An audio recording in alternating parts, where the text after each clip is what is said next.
پوری نماز کے اندر انگلیاں کھول کے نہیں رکھنی ہوتی، بند کرنی ہوتی، اسے نہیں کھولیں۔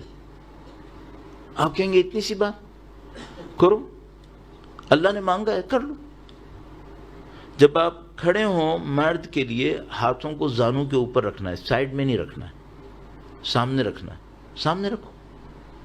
سب کی لاجک ہے اور معصوم کی بیان کی بھی لاجکس ہیں، ہماری سوچی بھی نہیں ہے، بیان کی بھی لاجکس ہیں۔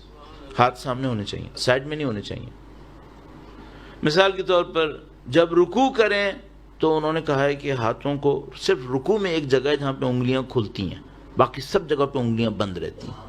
رکوع میں صرف ایک جگہ پہ انگلی کھلتی ہے، انگلیاں کھولیں، تھوڑا سا جو اپنے نیز ہیں اس کو پش کریں پیچھے کی طرف، کمر اسٹریٹ ہونی چاہیے، گردن بھی سیدھی ہو، جھکی بھی نہیں ہو، اسٹریٹ رکھیں۔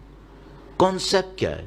کانسیپٹ یہ ہے کہ خدا میں تیرے راستے میں گردن کٹوانے کو تیار ہوں، لاجک ہے۔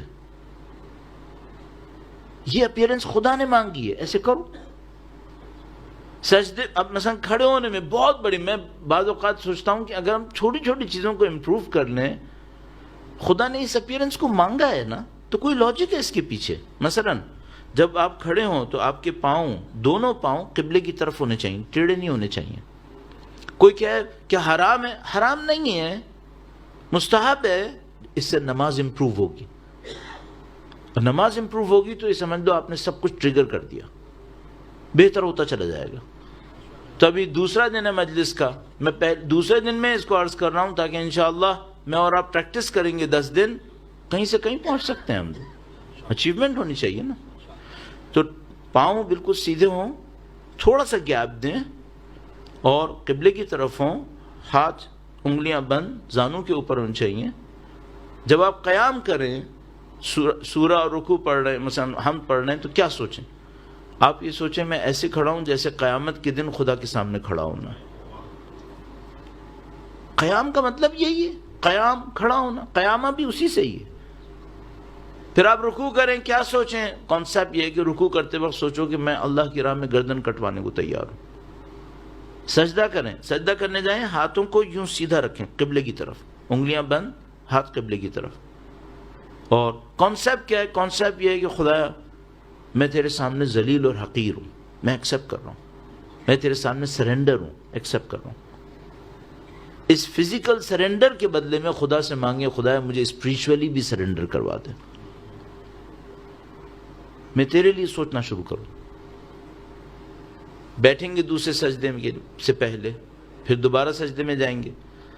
روایت نے بہت خوبصورت بیان کیا، میں جب بتاتا ہوں میں لطف لیتا ہوں اس کا، اور کئی دفعہ بتا چکا ہوں، اور آپ نے ظاہر 10 جگہ اور بھی سنا ہو شاید۔ دوسرے سجدے کو کہتے ہیں، یہ جو پہلا سجدہ ہے یہ ہماری کریشن کی طرح ہے، جیسے خدا نے ہمیں پیدا کیا۔ تو جو دوسرا سجدہ ہے یہ کہتے ہیں یہ ڈیتھ ہے، موت۔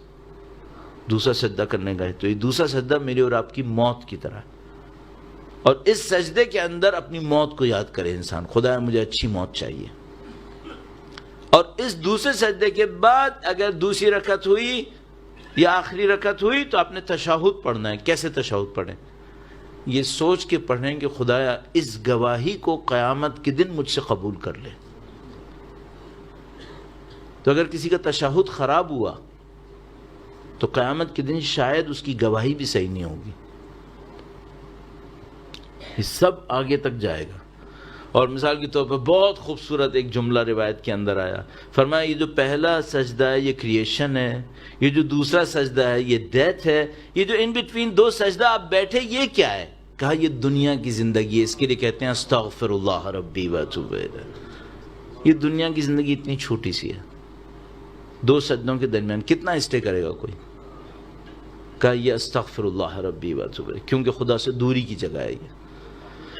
نماز امپروو کریں گے، بہت ساری چیزیں امپروو ہوتی چلی جائیں گی۔ درود بھیجے گا محمد و آل محمد پر۔